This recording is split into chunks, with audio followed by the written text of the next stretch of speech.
might touch on that too. We can touch on a lot of stuff today. Uh,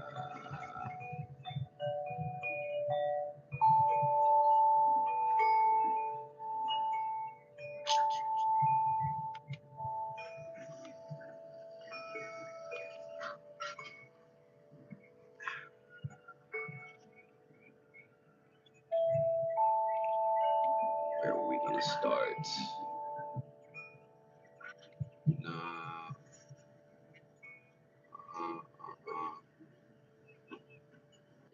yeah.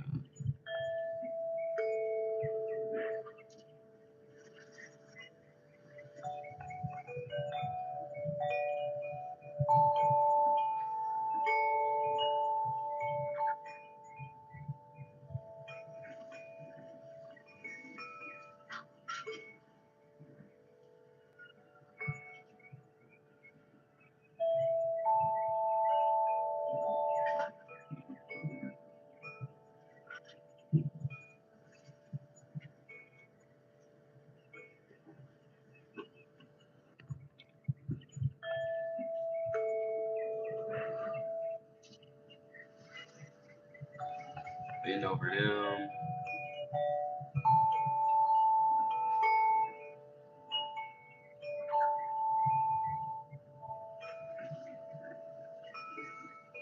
Been over them already. American Nation Spot. Okay.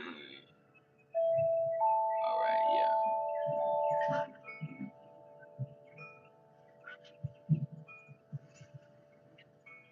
I guess we'll start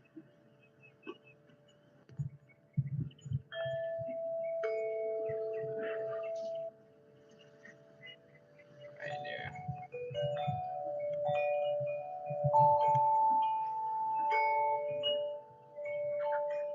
I want to start with.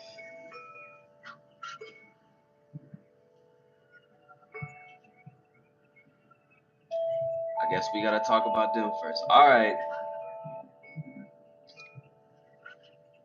All right. I'm almost there, guys. Here I go. Here I go.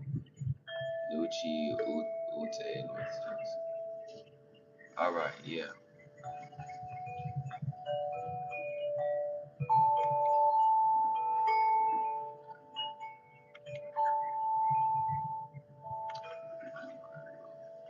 Italians. Yeah, let's start right here. Oh, we'll start right here. Shout out everybody in here. We got a lot to cover today, so um, this is a type of video that you just put in your ear and you just listen to. And when you got the possibility, I show you something, look at it. But this, the point of this live stream today is to um, give you a very powerful perspective to look at America in. Um, because at that point, once you're orientated right, you can start to use calendrics or calendrical data um, to figure out what's going to happen next, what you need to do in your life, yada yada yada yada yada yada yada. And you do that by math. So once you're orientated right, you do the orientation, and then you add it, you do it by math, and then you just become a cycle. Um, advanced nigga theory. Basically, we're gonna do some advanced Negro theory. All right. So I want to talk about the different bloodlines in America, how they got here. I have not been talking about. I have not talked about the bloodlines in the Rocky Mountains. I've talked about a little bit Plains Indians, so-called Plains Indians. I haven't talked about the Northern Indians, so-called Northern Indians. Uh, I haven't talked about any of those at all. So that is the goal for today. Is I'm gonna give you a mosaic to see in proximity who these people are, so that you can kind of understand the broader web of orientation in America, and that again is going to help you understand energies better, understand a lot more stuff better. It's gonna make you a G. What's up, everybody? Shout out everybody. All right, so we gonna start today. I know we've been on the Atlantes real heavy, but that's because these are a people that just keep popping up in history. And because of that, you have to fully understand the gravity, because these people are going to be fighting people. These people are going to be bringing people over. These people. Oh, thank you, Nicole Taylor Agamson. Appreciate that. Um, but yeah, you're gonna have these people come up over, bringing groups here. You know what I'm saying? Creating entire diasporas here. These people. So you have to understand these people in order for us to then understand who are the Sioux people and who are the Algonquin people, and then who are the people in Oregon and stuff like that. You know, we don't really talk about that. I've only been talking basically about the Chi peoples, which are the Gulf of Mexico peoples. We really breaking it down. The Chi peoples are Gulf of Mexico peoples. So you're talking about all from Florida, from the Panhandle of Florida, all the way to the Gulf Coast. These people spreading themselves out in mountains and everything, and then they would spread themselves a little further out into, um, the Rocky Mountains and into Utah, and have some of them would become the Pueblo Indians and stuff like that, and then into Shenaki or Old Oregon and stuff like that. So, and of course, the Southeast, which was the place, the deep place of the mountains, right? The deep place of the mountains. So you're talking about in the Southeast, Florida, Alabama, Georgia, Mississippi, Louisiana, South Carolina, and so forth. These are going to be your most Olmeci of Olmeci people, the most Mayan of Mayan peoples. But we're going to go over the Mayas as well, because a lot of people don't know this yet, but the Mayans are a secret diaspora. They have a secret diaspora. We're not talking about the Mayas that are here now, that are speaking some sort of Yucatan language. Um, we are talking about individuals who are Asiatic and have been documented by many, many, many, many groups of people. All right, and to the point to where there's Austronesian in the language, to the point to where we're finding the same stuff in Malaysia that we're finding in America. I mean, in the Yucatan, all right. To the point to where we're finding the same stuff in China that we're finding in America.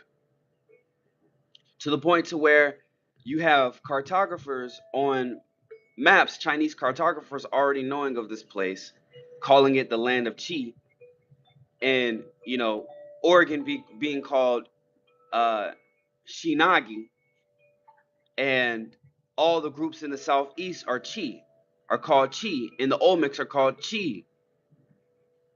And we could be talking about the Chia dynasty, who had the same type of pyramidal mounds, right? So we've talked about those people. They're gonna come up as well more, and they make a play.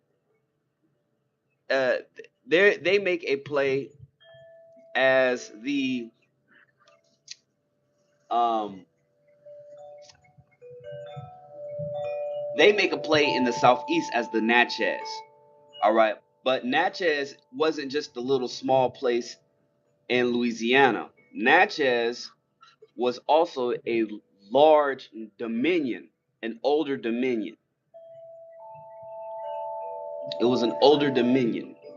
So you got Florida, Georgia, Alabama.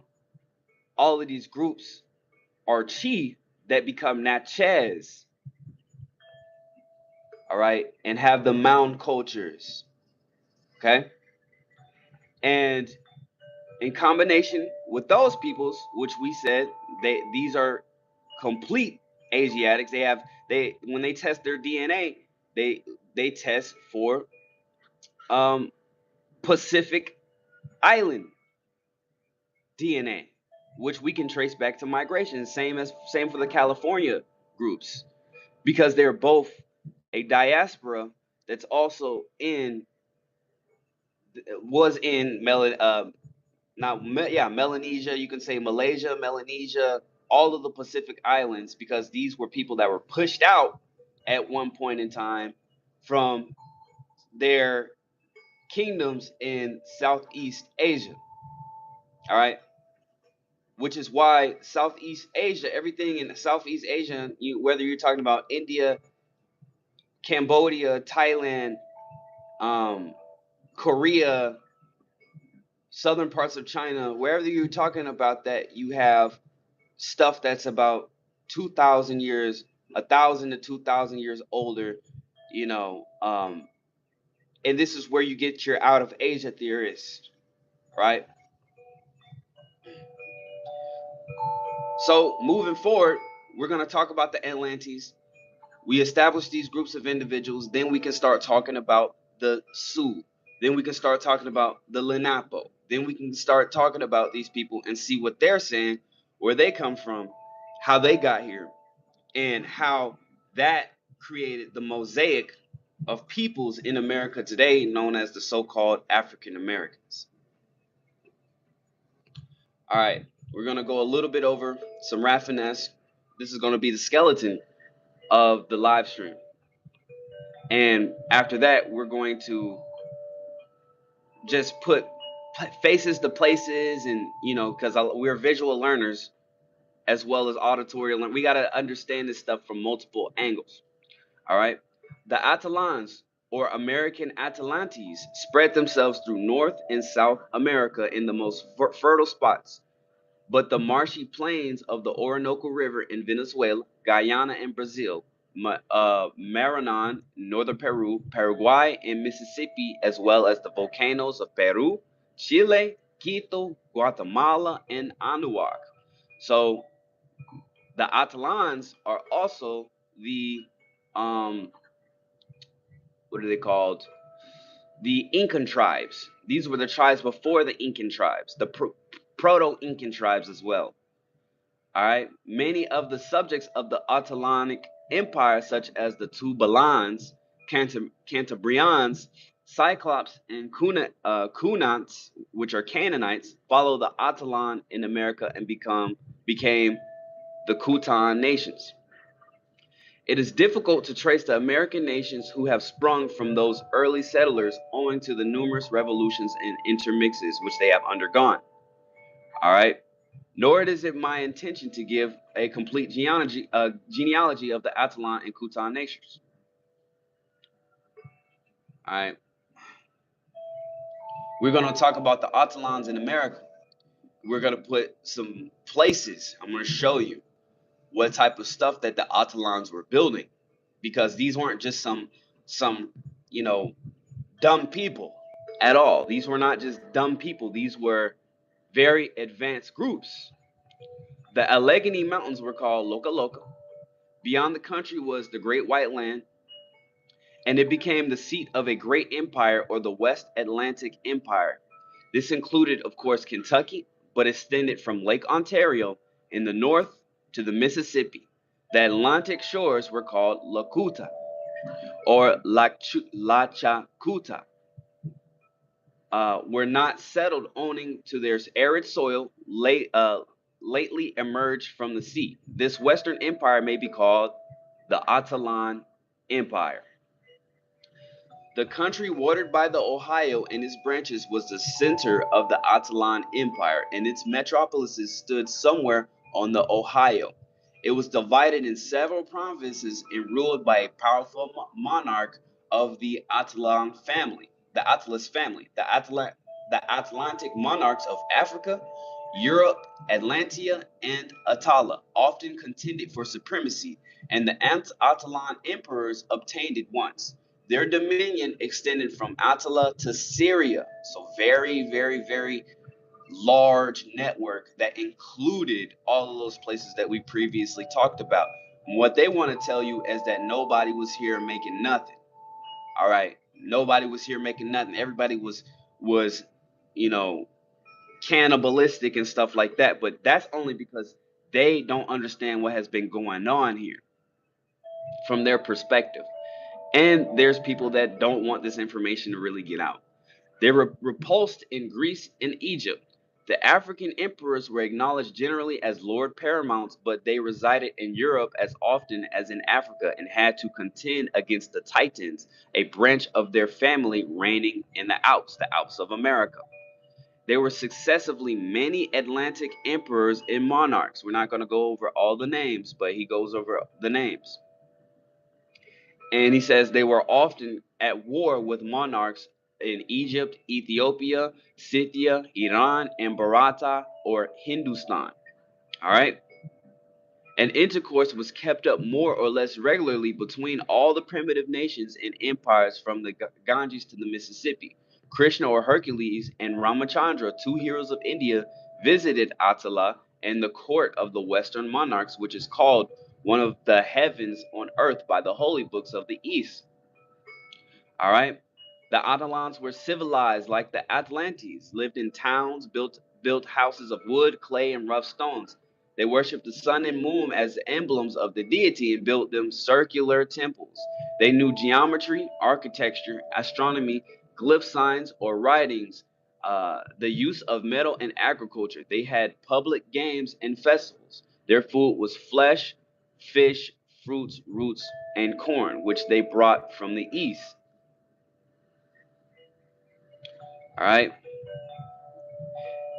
At the time of their highest prosperity, a dreadful convulsion of nature happened in the Atlantic Ocean and other parts of the world. This is when the waters bust out from underneath the earth, which is recorded in the oldest annals of many nations, the Hebrew, Hindu, Chinese, Mexican, Greeks, and Egyptians.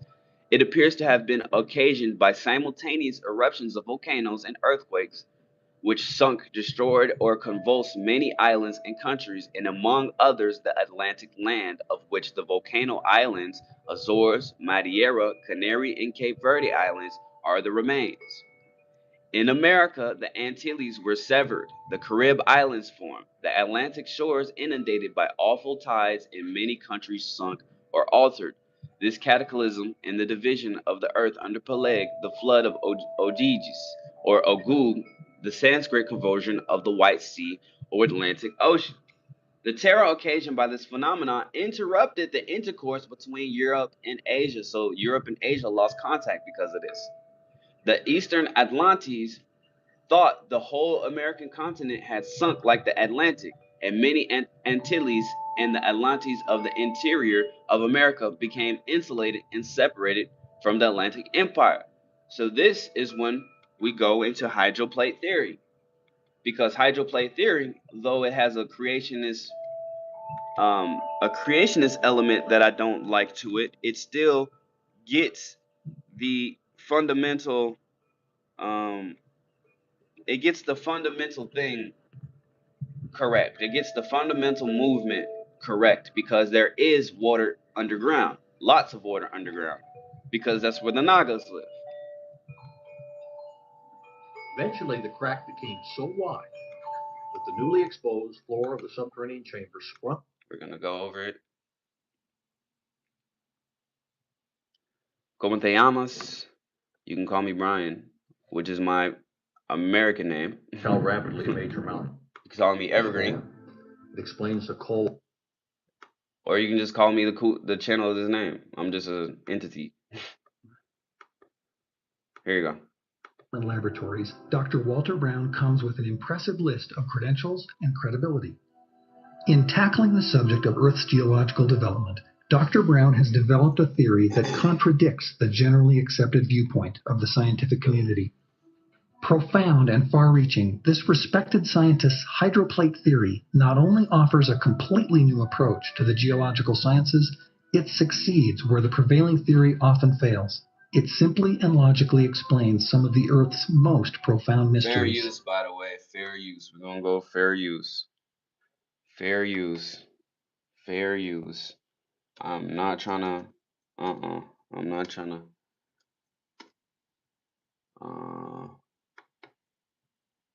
I'm not trying to deal with that right now. Fair use, bro. Fair use. Leave me alone. Fair use, okay? We can see on our planet 25 major features that can now be systematically explained as a consequence of a global flood that erupted from subterranean chambers with an energy release exceeding the explosion of 30 trillion. All right, this will be your waters coming out. This theory shows us just how rapidly major mountains form. It explains the coal, oil, and methane deposits, the rapid continental drift, and why on the ocean floor there are huge trenches, hundreds of canyons. And what the Lakota says, the Lakota says that this happens because of a Naga escaping. In the Bible, it says Leviathan created this. So take that for what you will. This is what happened. And tens of thousands of volcanoes. This theory also explains the ice ages, and it gives the primary reason for global warming. It explains the formation of the layered strata in almost all fossils, the frozen mammoths, and major land canyons, especially the Grand Canyon. Surprisingly, it explains the origin of comets, of asteroids, and of meteorites. But you get the point. We ain't gonna spend too much time on that. So the flood happened. The Atalans lose contact with Europe. The area that connected Europe and America gets sunken under, and that makes the Europeans think that all of this place sunk, and eventually, the Atalans become completely different peoples. You know, they start mixing up and spreading out. All right. The Atalans of North America became now divided in many states and nations, such as the Appalachians, scattered from Florida to Virginia, Timucua from Texas to Guatemala, Pocans or Locans, Poca, Pocasset, Pocagon, Poquason, from the Allegheny to Panama. These divided into Calusa, Canoes, Nanticoke, Cherokee, Lomachas, Papalocas, Waccamaw, Virginia, and Poconos, the Korans from Missouri to Mexico, and the Taligans, Taligui, perhaps Greek allied, perhaps Greek and allied in Kentucky, Illinois, Ohio, and Virginia. All right, the Coutons of North America became also independent and formed many nations, such as the Haitians, the Lachucutans of Cuba, and the Alachuans of Florida, the Yucatan of Mexico, and the Lucayans of Bahama, the Arawaks of many islands in Southern America, the Tunicas of Louisiana, the Tipomacas, Cohitawalecan speaking group in Texas, and Totonac of Anahuac, Central Mexico, the Pawnee of Texas, the Tennessee of Tennessee, the Catawba of Carolina and Florida, the Coosa and Cousetta or Kizidans of Tennessee and Alabama. All right. All those nations were often contending for supremacy, except the islanders, who became happy, peaceful nations when the West Indies were called the Fortunate Islands when discovered again. It appears that the Teligans of the Ohio and the Appalachee south of them were two of the most powerful empires of the period. The Appalachee had many provinces of tribes, such as the Appalachies, Appalachian, Tlapi, Altamaha, Ichiti, and Appaloosa were often at war with the Teligans. Okay, so you have your cheese, Appalachi, Appalachian, Tlapan, Altamaha, Ichiti, Appaloosa, and were often at the war with the Teligans. We're going to talk about who these people are. These Teligans, which we found names Teligese or Alleghenies, afterward had dominions over a large extent of the country. All right, the Alleghenies are the Taliguans. But who are the Taliguans? The old Adelons. Is it making sense? Um, wait. Is there are the Adelan? I might be wrong on that. Uh, hold on. Make sure I'm right.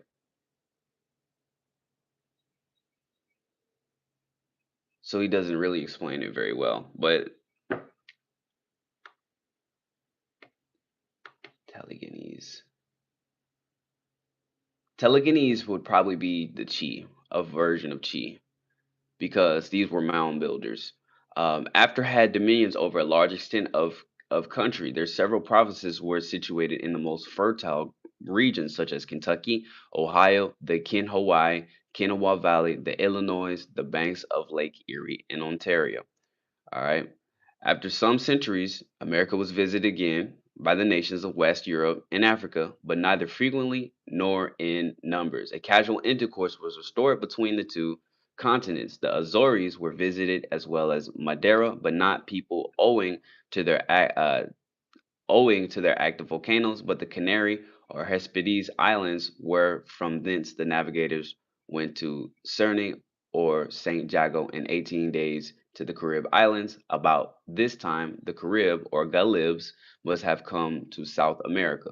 All right, so this is how you get your um, how you get all of your Scottish Scottish Caribbean type of connection which extend all over Guyana, Brazil, and Paraguay, was a Darien, Mount Atlas region in the Maghreb, origin in previous arrival. When the Akutan, Northern Kutans, or Fermians of Ireland were expelled by the Danans, a tribe of Palis or Gaels, after many revolutions in the island, they fled to Ayakuta, or Western Islands of Haiti, and became probably the Arawak nation. Okay, this is what I'm talking about. The Caribbeans, and a lot of them coming from quite literally Ireland. And what they'll try to tell you is that that came from some sort of colonial shit. All right. Till then, all the inhabitants of America had come from the east, but now a great invasion took place from the west or from Asia. Perhaps these Asiatic nations had crossed the ocean before the Pelagian or Ogygian catastrophe. They are traced to the northwest coast of America and gradually came in contact with the Adelans and Kutans or to the Missouris and in the Anahuac. I shall call them Iztak for their ancestor Iztak, which means strong. We're going to talk about the Iztakan and who they possibly could be. All right. So he's here.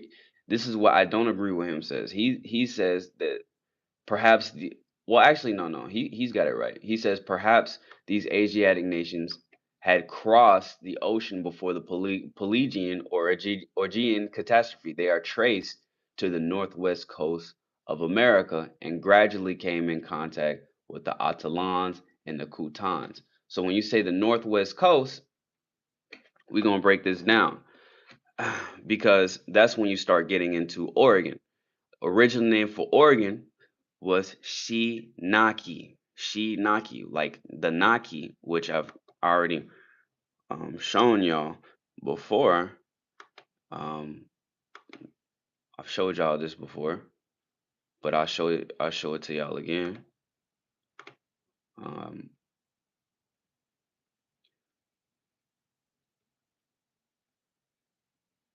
because we're talking about individuals who are arriving all throughout Oregon, California, Asia, not Asia, but the Yucatan and all of this, and their original place was a basically a loading dock, which was Oregon. If I can find the damn thing, I might have it on my second page. This hobby. We're gonna connect this real quick, but yeah, I'll read this a little bit too.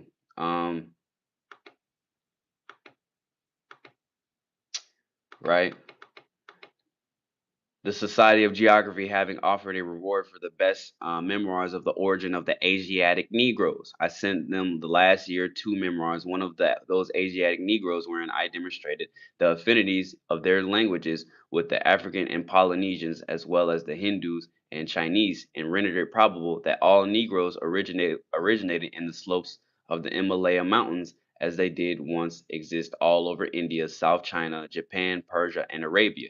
My second memoir was on the Negroes or Black nations found in America before Columbus, yada yada. But that's telling you what's going on a little bit. I'm gonna tell you. Find this Shinagi thing. Sorry, y'all.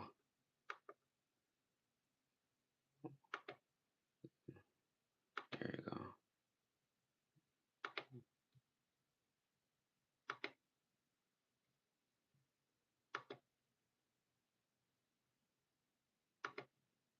I might not be able to find it right now. Let's see.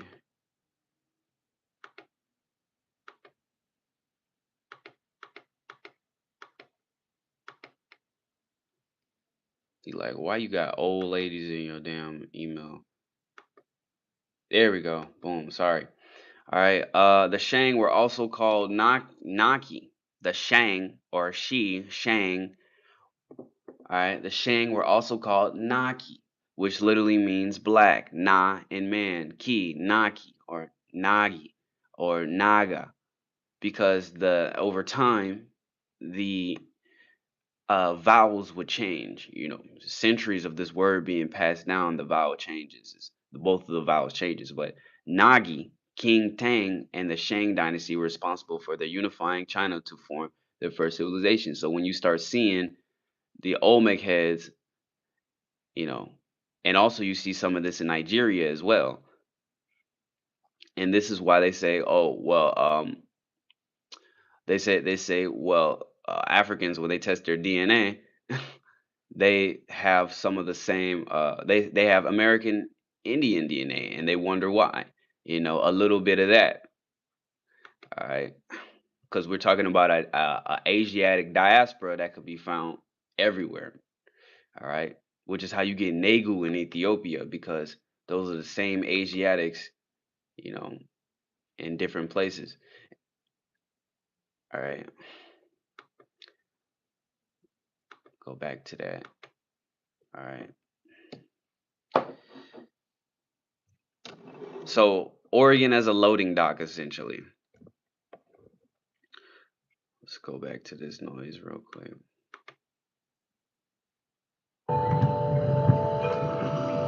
The wars which happened in consequence of the Istacad nations from about 50 CE in the Ohio Valley had the effect to annihilate some nations and scatter many others, while several were subdued and incorporated with their conquerors.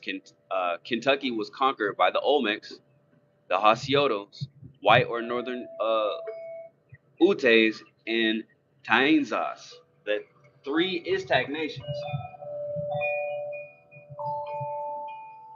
After the successive rule of these nations on the Ohio, the Siberian nations, this is after the successive rule of these nations on the Ohio.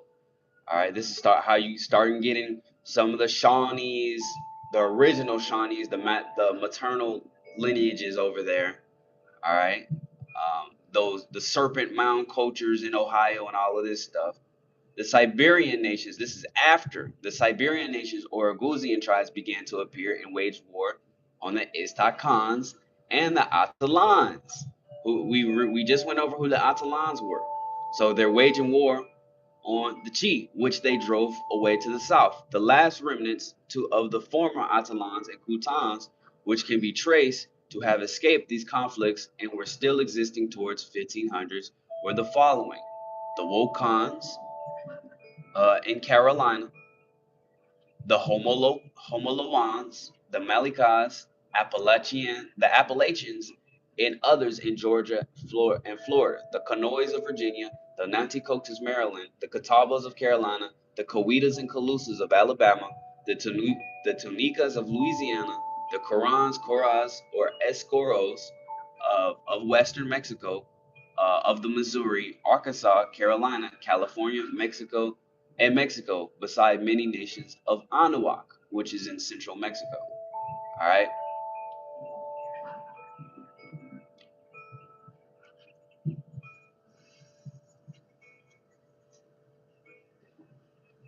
And this is actually crazy because when you understand this, the way I thought it was, the way I thought it came was the Chi people, right? The Chi people who are in the Yucatan Peninsula, the Olmecs. I thought that it was reversed. I thought that they came up to the north, which they did. They did come up to the north. They did, but at first they were coming from Shinaki in Oregon. They had places earlier, which is how you get your poverty point and how you get some of your real old mounds, super old mounds. And then they leave from Florida, go to Anahuac, Central Mexico, create your Chi cultures over there, live over there for a long period of time, get driven out by these uh, Oguzian tribes that would come in, and we'll talk about how they got here. A lot of them, how they got here, and then have to move all the way up. Let's get a map out so I'll show a map because I'm just talking right now. It sounds like a whole bunch of yada yada yada. Where's my handy dandy map? Boom, there we go. Handy dandy map, yay. All right, look. So initially, you had the Iztec nations. They coming in from North Carolina, all the way up here, way over here. They call it Shinaki, or this landing place where all of these Malaysians, Polynesians, Chinese people, they call the place Land of Chi. They land there and they land in California, right? They go down, meet on these rivers and stuff. They see that the Atalans were already over here, right? The Atalans were over here, but they were fractured into many different other places. All right. Look at this. Damn, why do my shit be posting? It's all right. I'm gonna get a new phone soon. I'm definitely gonna get a new phone soon because this phone is done. This phone is cooked. All right, so they're coming from Oregon. They come through the Appalachians. When all of this, they create a city called Poverty Point and all of this old stuff. Then eventually they end up leaving because the Siberians. They go over here and create cultures in Belize. This is how you get Alabama, Belize, and all of this stuff right here. Not just them, but the Kutans. They all come over here, create a hybrid civilization essentially, and then they get kicked out, go to Veracruz, and then move all the way up north, back to the old place where they once were, and then they start the new civilizations. That's what he's saying right here. All right. Before the Christian era, a casual intercourse was kept up between the two continents. The Phoenicians and Gadesians traded to America. This continent was known to the maritime nations of Western Europe and Northwest Africa. The Numidians went there 2,000 years ago, as well as the Celts. They frequented Paraguay and Haiti principally. The Etruscans, a powerful nation of Italy who settled there from the Rutilian Alps about 3,000 years ago, went to America and wanted to send colonies there, but were prevented by the Carthaginians. This intercourse gradually declined owing to the numerous shipwrecks and warlike habits of the Caribs. All right. The Iztacans and Oguzians, the Oguzians, which are the Oguzian Turks, our Algonquins, which we're going to talk about, till the knowledge of Algonquins, till the knowledge of America became almost lost or clouded in the fables. All right. During the decline of the Atalans, some fled to Anahuac, all right, central Mexico, and South America, where they founded new empires of civilizations. Many nations, such as the Cholucan, the Cholu Chol Cholulans, Toltecs in Cholula of Anahuac, and the Muiscas in Colombia, Peruvians, Peruvian Indians, Cayaos, pre-Inca Indians of Ecuador, Tiahuanacos in Bolivia, and Quicha of South America, who ascribed their ancient civilization to white and bearded strangers. It's crazy. That's the ancient arts and sciences of. Well, we're not gonna get into that. Now we're gonna get into the Asiatic invaders. Who are these? Where are they coming from? And how these mixes, when you start seeing on the plains and you start seeing in the Rocky Mountains, these very, very, very dark-skinned peoples, you got to recognize that a lot of them peoples is really Turks. A lot of those peoples is really Turks. You know, you talking about these types of peoples.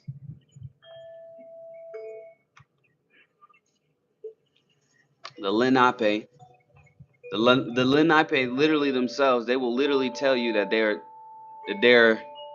Turks. We'll talk about Turks.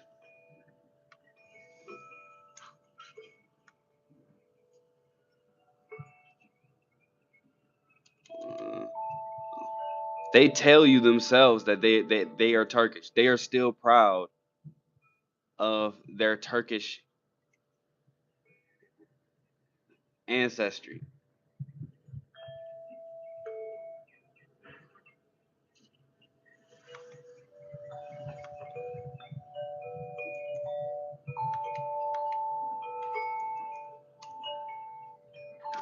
Uh,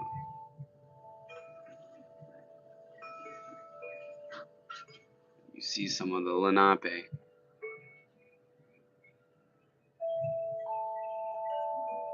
And right now, before we read this, I'm gonna just give you a rundown. I'm gonna give you a rundown of every group, and then we're gonna read this so that nobody is lost. Cause I know a lot of y'all have already left because this shit's boring to y'all. Cause for some reason my YouTube channel can't find people that's interested in stuff like that, even though this stuff is really explaining very important shit. Um, that can change your perspective on life. But it is what it is. I don't give a fuck. I'm gonna still leave this shit here, even if it's just for me. We're gonna go to. We're gonna go to. Yeah. All right. So we just gonna go to it. So you got your Olmec, aka your Chia dynasty. Your Chi peoples that literally go from China to Oregon, and then from Oregon to the Mississippi, and from the Mississippi to Mexico, and from Mexico back to the Mississippi. You got your Maya, your Malaysians, your Indians, your Buddhists, your Hindu seafarers. All right, both Asiatic nations taking part of this longer migration, ancient migration. Toltecs. Your Toltecs are your Chi and your Adelans mixed together. Your Aztecs, your Chi and your Adelans mixed together. Your Zapotecs, your Chi and your Adelans. All right. Arawak, these are Hindus. Your Indians, your Hindus, and also your Irish Danites, both together, which creates your Jamaicans. Your Inca is your Atalans. Your Aligui, which is your modern day light-skinned people up in Ohio, Illinois, Georgia, not Georgia, but up north. You got light-skinned family up north. That's a lot of Aligui or Northern Natchez, which would be your old chief that stayed there. All right. Natchez. These would be your Olmec, aka Chi, some that stayed there, and some that later would be pushed out by other groups back into that area, which would give your Swift Creek culture and all of these other cultures. Yuchi, another Chi group. Your Cherokee. Your Cherokee would be your Atalans or the Zolukans. All right. Your Iroquois. Your Iroquois would be your Turks. Okay. So the Iroquois were a group of Turks from the Oghouzian Empire. All right. Your Muscogee groups. Your Muscogee groups would be a mixture of your Chi groups, Old Natchez groups, your Chi, and Slavic Eurasians that were brought by the Atalans. All right. And subsequently, your Turks, your Choctaw, Chickasaw, Aligui. All right. These are your Asiatic Chi groups. There's a Proto-Choctaw, Proto-Chickasaw. All right. That was before Turkish groups and before breakaway slaves from the Atalans created their own confederacies. Seminole, interesting, is your Arawaks. All right, your Seminole or essentially, let's break it more down. Let's be more specific when you say Arawak. You're talking about your Mayan type of groups, Maya Imi, which would connect you back to India, which is why the dreadlocks were super heavy in this area. Also, you would have Creeks being pushed down there, which would be your Chi. And also, you have Eurasian groups that would later become the Hispanics, but were actually slaves under the Atalans, who brought millions with the slave trade, the Eurasian Slavic slave trade.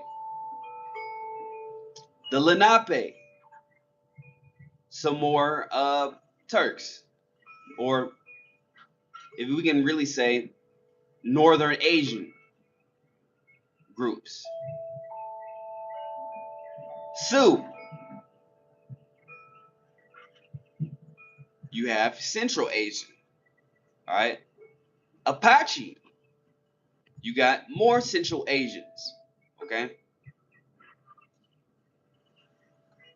Your Atalans, these, of course, were your Mediterraneans, and also the ones over here. We already talked about them. Went over them very heavy.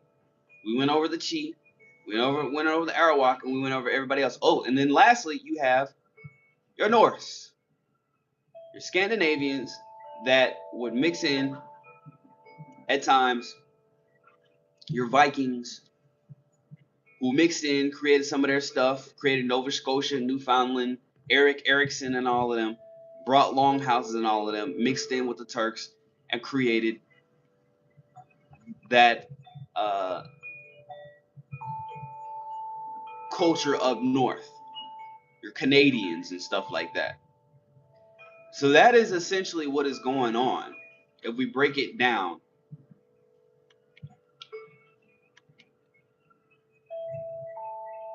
I hope that's making sense. All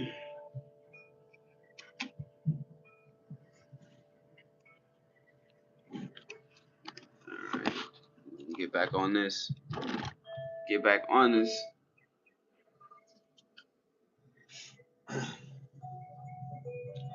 Here's a fine-grained information on these Asiatic tribes that dominated the landscape before the foundation of the Natchez. The Olmecas, or Humis, were the first Iztacs who ventured to come to Kentucky, where they did not make a permanent settlement. They came in contact with the Taligans, or Adelons, and not being able to subdue them, they left the country and invaded Tennessee. So they went to Tennessee. The Winganons and Westos of Carolina, as well as the Yamasee of Georgia, may be remains of these Olmecs, and they say the Yamasees who speak Ijiti formed all of the Kusha nations. All right, the original name of the creek were the Kusha, with the Chicalans having made an alliance with them. The Chicalans were another Iztec nation who had come down the Arkansas, meeting on the Mississippi with powerful Adelons such as the Corons and Taligans. They joined the Olmecs in a confederacy. All right. They joined the Olmecs in the Confederacy against them. After partly settling in Alabama, Tennessee, Georgia, and Florida, they were both compelled to go to Anahuac, which they reached from the northeast, where they became powerful in time. So that's when you start seeing the Negro statues down there and all of that. All right.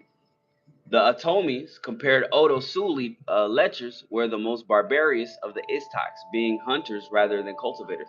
They had spread gradually from the Missouri to Anahuac in the rear of the Chicalans under the names of Mazahuas or Mahas, Omaha, Hushashas or Zagis, Kapahas, Copal, or Arkansas. Okay, so the Atomis, Oto-Sul, we're talking about a different type of Iztac, all right, who were hunters, cultivators, and they spread gradually through the Missouri and all these other groups, and became all of these uh, Minnows, Missouri, Iowas, Dakotas, and all of that. All right, they began to make war with the Taligans of Illinois, Ohio, and Kentucky. And the Utes appear to have become the Sciotos of Ohio, the Huasciotos of Eastern Kentucky, and the Utinas of Florida. You see how everybody's moving out? Which is why you have to do your specific genealogy. The Cohuas and Tenochs came the last of the Arkansas and settled the kingdoms of Tula, Huenhue, Old Red City, probably Rota Tucson, and Copatao in that region. The Adelons and Istacons were successively at war or in peace, but the Istacons prevailed at last in West Kentucky, where all the Iztac east of the Mississippi formed a confederacy against the Adelons. This was the beginning of the Natchez Dominion. All right, that's how you get the Natchez Dominion, which is your mound building dominion, or your Chi Dominion. During these struggles, many peaceful Atalans left the country and went to Anahuac, Haiti, or Ohuanalco, a region in Veracruz in South America, where they became legislators and rulers. All right, so let's get into the Algonquins. But some of us say we got Algonquins in our ancestry. Well, let's get into who they are, according to C.F. Rafines. Rafines says that before the Algonquin armies invaded North America and crossed the Bering Strait about 1600 BCE, so these are people directly from the Bering Strait, 1600 BC, they lived for many centuries in Shinaki or Furlan. They then proceeded across the Rocky Mountains and Great Plains. About 1 CE, they went to the other side of the Mississippi River when this stage of their migration began. The Natchez tribes extended from Ohio Valley to Florida and including 500 towns such as the Natchez, Tinsal, Chitimacha, Mobile, Yazoo Indians of Mississippi, or Hiazus, Mexican people related to Toltecs, and many more. East of them were the Appalachian and Catawba confederacies, and north the Taligans, who had retreated on the north side of the Ohio. All right. When you talk about Ohio,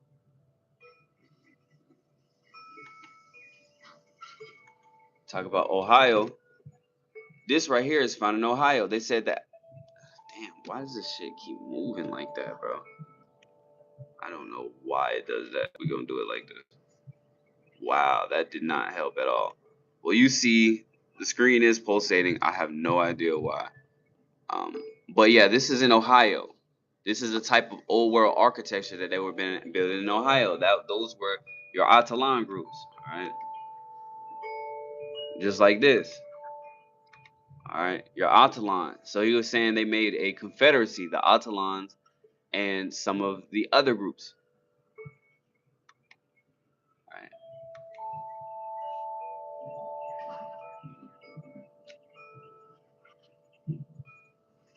The nations forming this empire or league were civilized and cultivators. They became polished by their intercourse with the Attalans and borrowed many customs from them.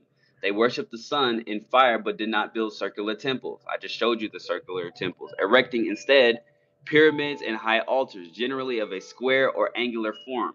Each tribe had a king, each town a governor, but the Natchez kings were called sons, had the supremacy over all. Agriculture and trade were attended to. Many contentions and revolutions happened, but the Oghuzzian Algonquin invasion was the most fatal.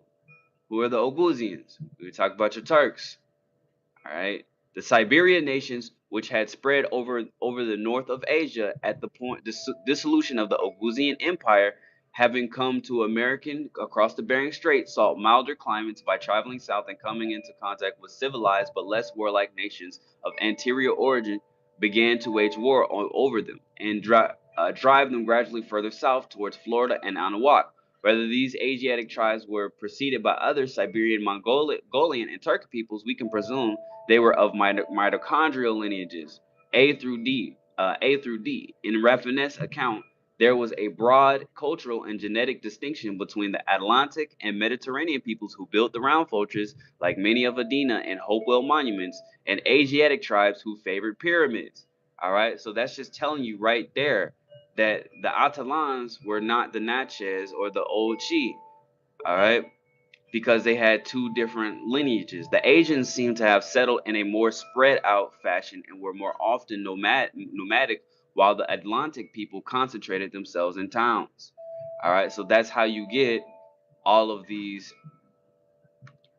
Asiatic, dark skinned looking peoples throughout time, because you had multiple waves that came to uh, Shinaka or Oregon as a launch pad. You know, whether they were Japanese, whether they were uh, Chia groups, whether whatever, but they come through America and became that, because you have to understand that there were currents that took you directly from North Asia there. I mean, it wasn't just the Bering Strait. The Bering Strait was actually very hard to go through. It was mountains. You had hella mountains, so and it was cold as shit. So a lot of people literally just went through a very it was kind of quick, pretty quick little trip over to America, especially on a boat when a current taking you and you have 3 4 months of food. You'll literally make it. You will literally make it, and a lot of them did make it. All right. For whatever reason, being pushed out by certain groups in Asia. Maybe we'll have to get to that and why all of that happened. Um, Almost universally, Algonquins are remembered as invaders from Asia, since they were the main indigenous stock encountered by the English settlers. Their migration story was assumed to be the same as for all other Indians, Siberia to Alaska across the Bering Strait.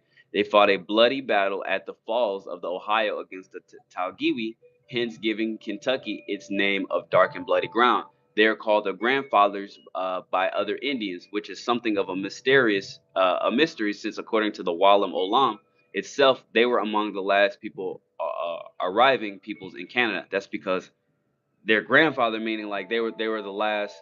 They're like the oldest people that were still over in Asia when everybody else came here. So we're basically saying like they're the latest, they're the oldest. You know, they were still over there in Asia, and they had to come through a different way. Where they are spread in great numbers is known as the land of the grandfathers and grandmothers. All right, so that's very interesting. You have to take into that account, because he's saying, according to this, he lumps everybody from Asia into these Asiatic groups. So whether you are like So whether you are like this right here would be like a Mongolian. These are your dark-skinned Mongolians and stuff like that. You had a lot of dark-skinned Mongolians, and you had a lot of dark-skinned. Um, you also see these houses being built in up north and stuff because of the Turkish peoples, but they were dark-skinned as well. A lot of these people coming over here, and you thinking that they're just the light-skinned ones, but they're also the dark skinned ones as well coming over here. So a lot of this area just got full of Turkish people, dark skinned Turkish peoples, and the Chia groups, they were calling these people the old groups. They're calling them grandfather groups, even though they just got here because they had seen them, a long, long, long, long time ago, across the way in Asia Minor. So that's why they was calling them that. All right, and this is why they're also lighter. They're lighter in skin because they got mixed with northern Swedish people as well. Because Swedes, the Vikings and shit, they had a whole bunch of colonies in this area as well. But um, they also were in the realm of Eurasians and stuff like that. So they all had that Turkish, Asiatic look. You look low key like your nose is a nigga, but you're not a nigga. But like you like light skin, like at the same time, type of Dakota type of look. They all had that Turkish. It's essentially Turks. This whole area. All right. If you're talking about them, you're talking about Oghuz, Oghuzians, all of that. Talking about these people, they long houses, and even to this day, they wear the hat, you know, in Central Asia, which is supposed to be like an afro. It's supposed to be like an afro. They basically putting on a fake afro. All right. For those groups. So that's the aspect that is not too well understood because when you start seeing shit like this, you have to understand that this is a dark-skinned Turkish person. It says Creek under here, but again, that area, this person could have been pushed down by some other group to live in the dominion of the Creek.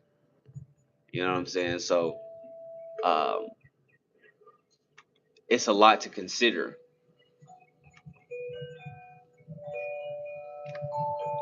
All right.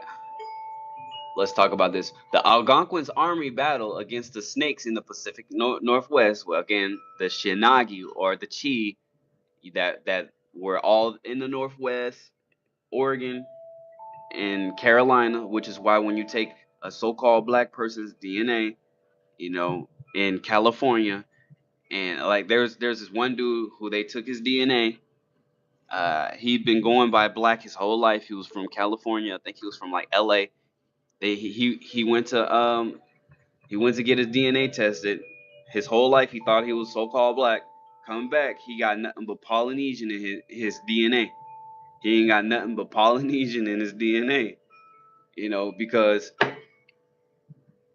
all of those groups did come to Oregon as like a landing pad.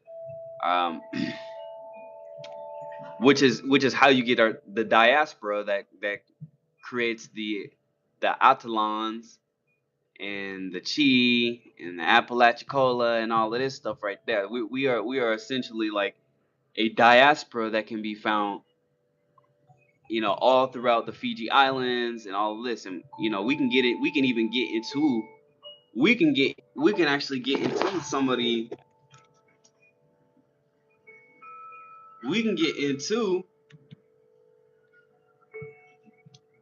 all of these people who's been documenting this stuff and been screaming at the top of their lungs about this shit for years. We can get to them. Matter of fact, we can go through them right now. All right.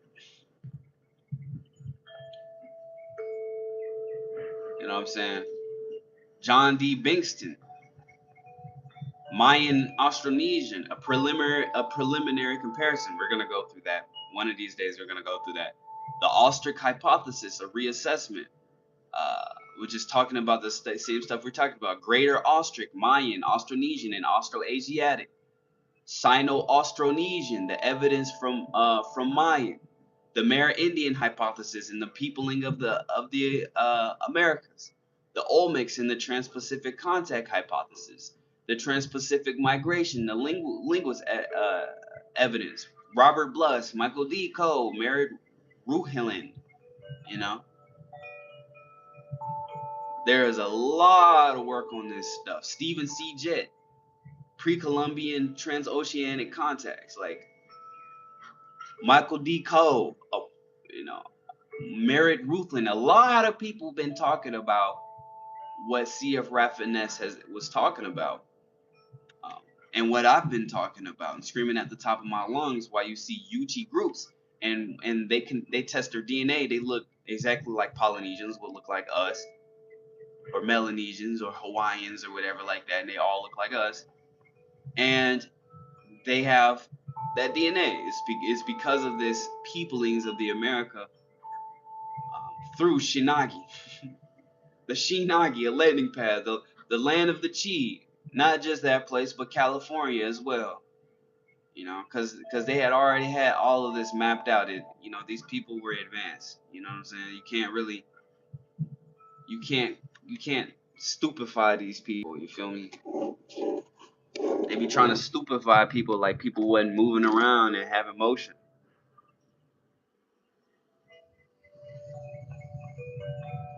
All right. The Algonquins allied themselves not only with the Cherokee but also with the Talamatans, identified with the Northern Hurons, an Iroquoian-speaking tribe. Who are the Iroquoian peoples? Said the grandfather peoples, the old Asiatic peoples. All right, I think these would be your Central Asians. This triple alliance then made war on the Teligans. So they're basically saying that the Atalans and the Algonquins had a alliance. All right, that triple alliance then made war on the Teligans, who were destroyed or driven south. Who were the Teligans? To join the Appalachians or down the Mississippi towards Louisiana and Mexico. The Teligans are essentially the mound builders. All right. At the same time, the southern branch of the Algonquin hordes, the Shawnees, fought the Natchez and expelled them from Kentucky's. So, what they're saying here,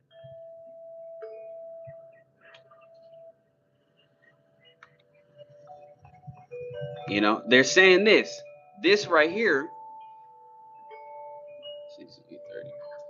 this right here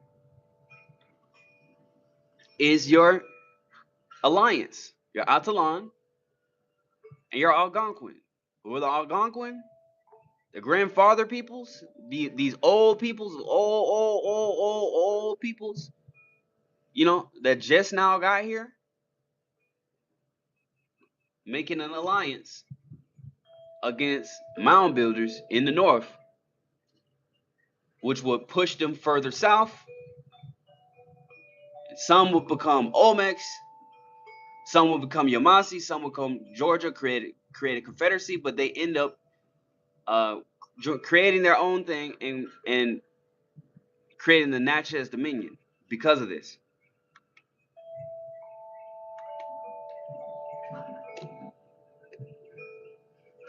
The Natchez Confederacy declined, gradually becoming divided into several independent nations, such as, hold on.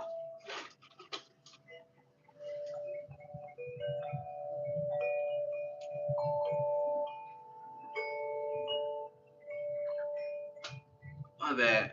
The Natchez Confederacy declined, gradually becoming divided into several independent nations, such as the Tensaws, Chitimachas, Alibamus, Cusas, Cahuitas or Coetas, and Winginas, spread from Louisiana to Carolina, which, however, did not wage war together, but were often united against the Cherokees, Catawbas, and Ogusian Algonquin nations. Does this make sense?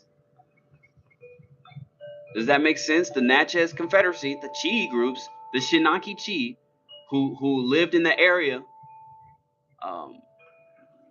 up north, and down south declined gradually, becoming divided into several independent nations such as the Tensaw, Tennessee people, Chitimachas in Louisiana, the Chitimachas, the Chi peoples in Louisiana, Alabamos, or Albalams, right?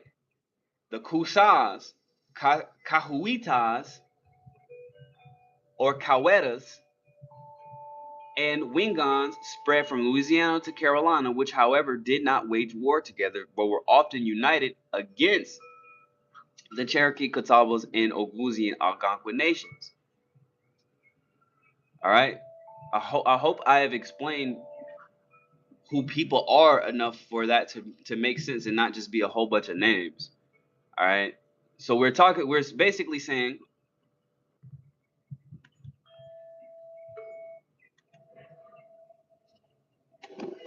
your Atalans, your Oghouzian Turkish people allied together, fought the Mayas, Olmec groups, Chi groups in the Natchez Dominion who built pyramids, and they ended up spreading out and becoming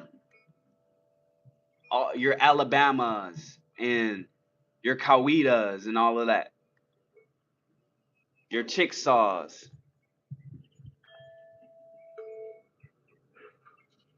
Chitimachas and Ishike and all of that. When the Toltecs of Mexico drove away the Chicalans, the bulk of the nation came to Mississippi. Okay, so this is some Chi meeting back up with the Chi. The bulk of the nations came to the Mississippi and settled on both sides of it above the Natchez. Many nations have sprung up from that stock, all intimately connected in language and manners, such as the Chickasaw, Choctaw, Yazoos or Tapusas, Muscogees, Kofachis or Kofatichakis spreading north and east of the Natchez. They formed a bulwark between them and northern invaders.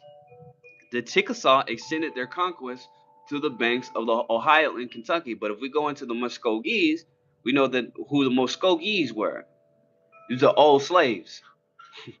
These were old Saligee, North Carolina slaves.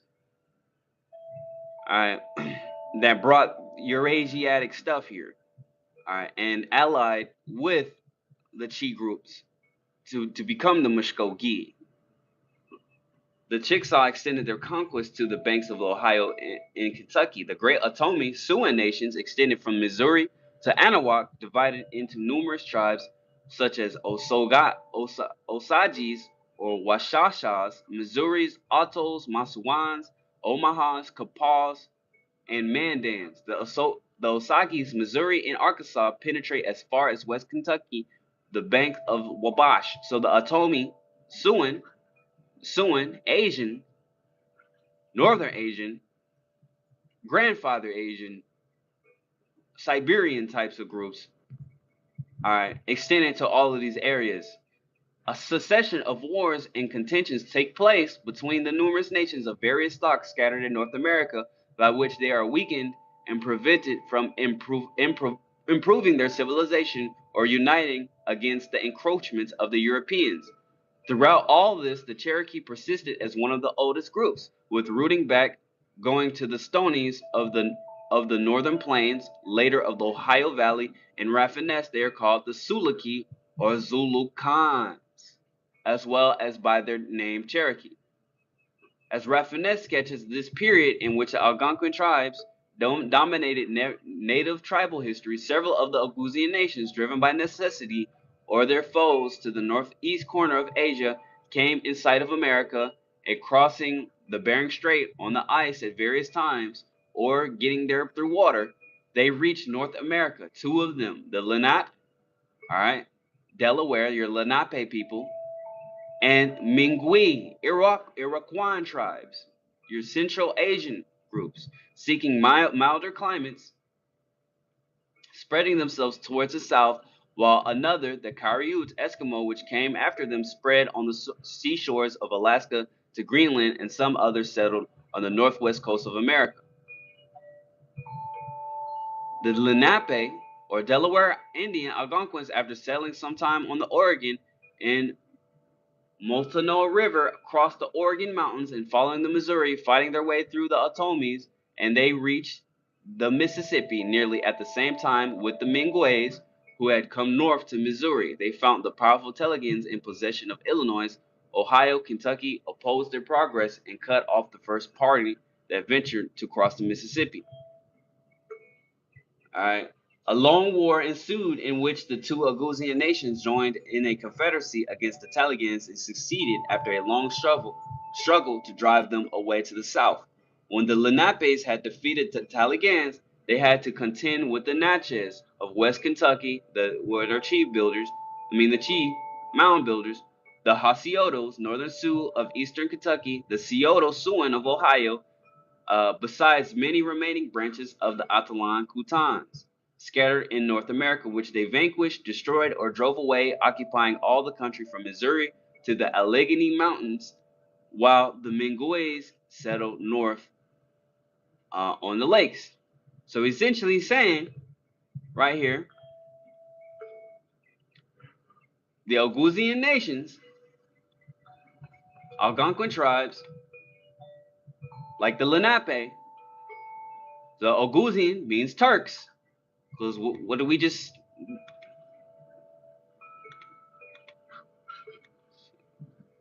Oguzian,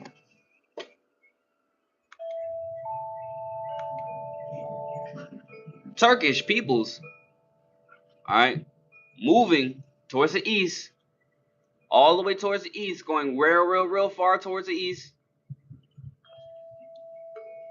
and becoming the Lenape peoples. All right, the Lenape peoples. So these are essentially Turks, all right? And yes, they have a little bit of melanin in them because they're Turks.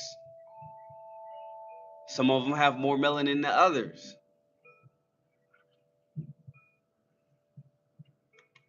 But some of them would mix in, like the mitochondrial mothers, with the Allegheny, which were the original Natchez northern dominions.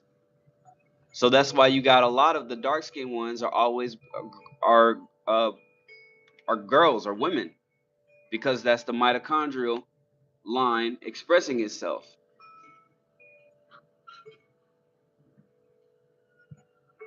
All right. So that's who these northern groups are. That's what they are. All right. Just making that make sense. So now when you get all of these wars taking place, you understand who is who and why they're doing it.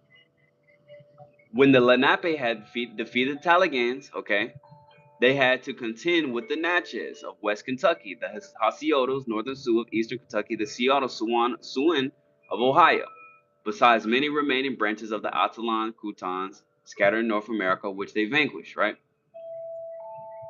The Lenapes were hunters, but lived in towns and became partly civilized by the prisoners and slaves that they made. They began to cultivate corn, beans, squash. Their hunters, having ventured across the Allegheny Mountains, discovered a fine country not occupied by any nations in Maryland and Pennsylvania. Many were induced to remove to that country where they should be more distant from their southern foes. A settlement was made east of the mountains, and the great Lenapean nation became thus divided into many distant tribes, independent of each other, but connected by a similarity of language, religion, manner, and acknowledged origin. So a lot of these so-called black people in Pennsylvania that's being born in Pennsylvania, they're actually from all of this. You know, they're actually Turks if we really go back into it. All right. The principal of these tribes, which thus became independent nations, were the Chinook on the Oregon, the Anilco and Copal on the Missouri, the Ottawa and Miami north of the Ohio, the Shawnee or the Masomis in Kentucky, the Mohegan and Abenaki in New England, the Sanikan in New Jersey, the Unami and Muncie in Pennsylvania, the Powhatan in Virginia, the Nanticoke in Maryland, the Chippewa and Cree on the upper Mississippi. All right. All of your Lenapean Turkish nations right here. All of the same people moving up, a whole diaspora. We got to think in terms of diaspora. A similar division took place in the Iroquois, and the independent nations sprung from them were the Huron or Wyandot near Lake Huron, the Eries or Irigas on Lake Erie in Ohio, the Tuscarora in Kentucky, the Seneca, Mohawks, Cayuga, Oneida on the St. Lawrence. The portion of the nation which remained went on the Mississippi, became mixed with some Automian tribes, and formed the Great Dakota Nation, which is how you get, these Dakota groups.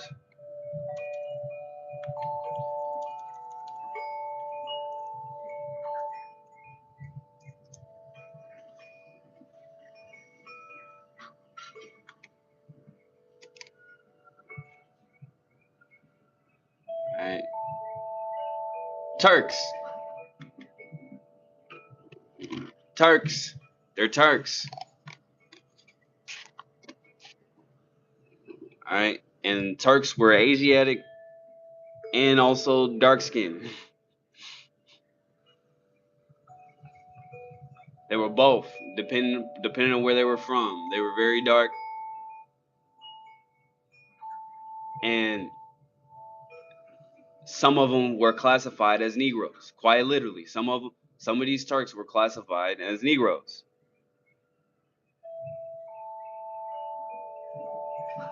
You think they're just light skinned, but you think they're just light skinned or mixed in with something, but like these are actual Turks, and they spread themselves in all of those places we talked about.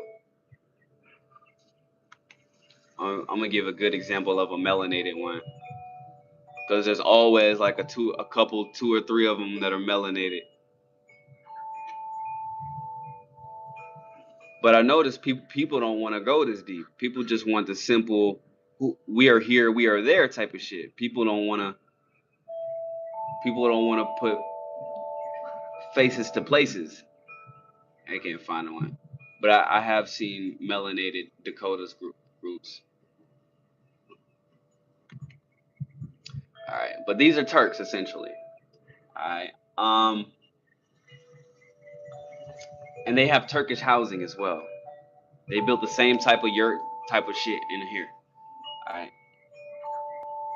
In order to resist their numerous enemies, they formed a general confederacy extending from the lakes to Florida, which soon became formidable even to their former allies under the name Massasomis or Wasawomis. The branch of their greater alliance were known by the names of Sauk and Kikaku in the west, Uchi and Chawanak in the east, Satanas in north, and Savannas in the south.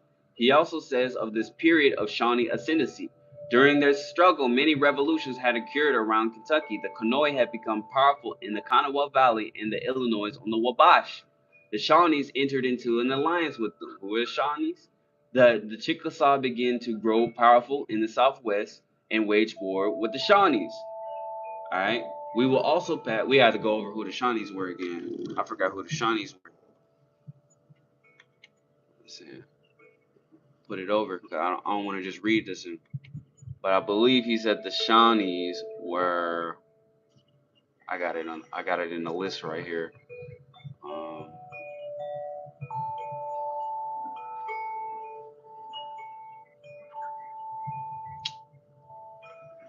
Here we go. I'll tell you who the Shawnee were so we can. Let's go over.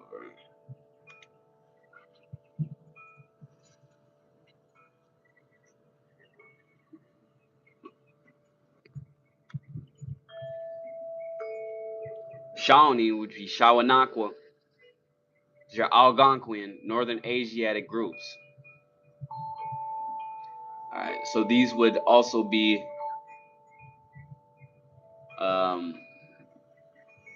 Northern Asiatic groups that would have mixed in with the Aligi or the Asiatic mound builders, or your Shawnee,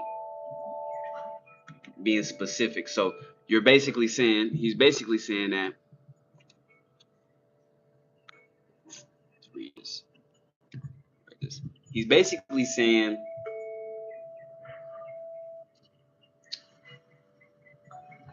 that the Shawnees, this group I told you about, who are basically these northern Asiatics that moved into this place, the Aligis they call, or the Chi, Natchez, original Natchez in the north, and they started warring with the Chickasaws or the Chi peoples. We will also pass over rapidly the period. Let's see. Let's go over this part real quick, since we already went over the Shawnees. The Shawnees had possession of the great part of Kentucky, the Cumberland Valley in Tennessee, nearly all the banks of Ohio, and they had settlements of colonies in Illinois, Georgia, Carolina, and Tennessee, and Alabama, like Tukabachi. They had nearly 100 towns, many of which were very populous. The Chickasaw claimed by conquest the west of Tennessee and Kentucky and resided southerly of the Ohio. In Virginia, the Kanoi, Monacan, and Yuchi. Interestingly, in the light of the recent discovery, let's see.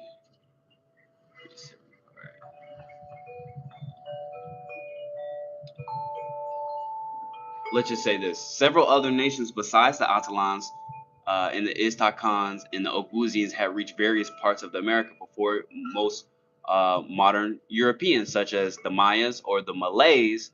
And this is when we're talking about the same peoples: the Scandinavians, the Chinese, the Ainus of Eastern Asia, and the Negritians of Africa, or African Negroes. But as they did not settle in or near Kentucky, they do not fall under my present scope. They settled in South America.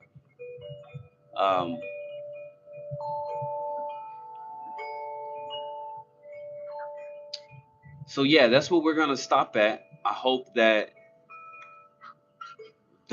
gives you more of an understanding of who is who. In the next coming videos, we are going to go over these dang, I need to go into that.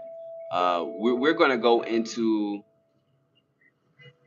these Mayan and Austronesian and Asiatic diasporas in America a little bit deeper, so that when we see these names, we're not confused. We see the peoples, we're not confused. Everything will make sense.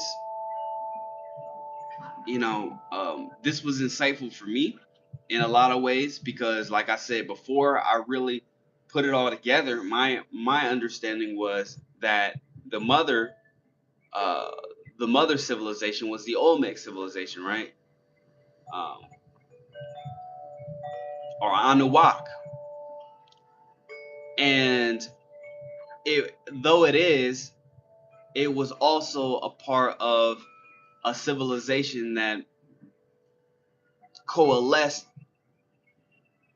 different peoples and had people from the north give the orientation correctly, which is how you get all of these old mounds in America being created a long time ago, then being ditched. And then, groups, Olmec stuff starts popping up, all types of other stuff starts popping up. And then they leave and go back,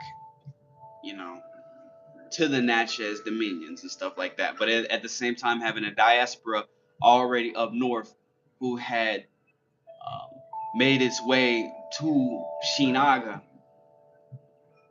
and mapped this place out, which is how you get Mount Shasta and all of that, and how that connects to the Nagaloka or Patala and all of that, So that was the interesting thing that woke my mind up from this information. I hope that this was detailed enough. I try to be detailed in this stuff. I don't get everything right in my understanding.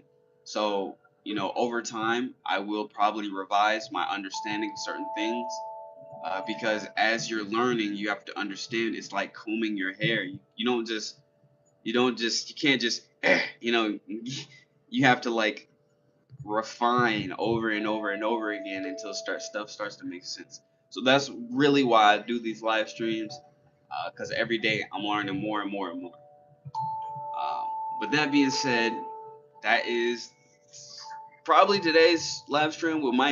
I might do one tonight, and we might get into the Austronesian aspect of things. Like I said, this is very niche information, and it's going to take a while for YouTube to actually find people that are interested in this and, um, you know, place me in the proper niche.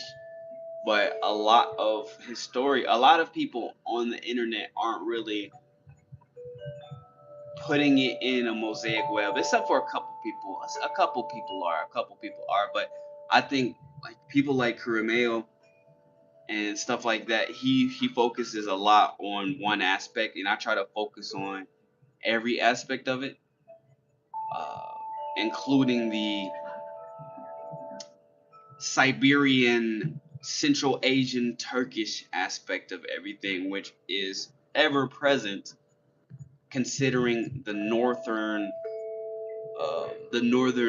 parts of this this country. So if you have a lot of ancestry in the northern areas, you have a lot more Turkish ancestry, Central Asian ancestry, things of that nature, just by default. You know, Atalan, just by default, just by default of those kingdoms being in that area. Whereas if you're in the south, the further south you go, the more chi you get, and it'll even get to the point to where the more Hindu it gets, the more Malaysian it gets, the more Mayan it gets. The souther you go into America. That's the way that I see it so far. Um, Hopefully, I'll have more information that refines what I know. That's the process. But yeah, I'll see y'all next one.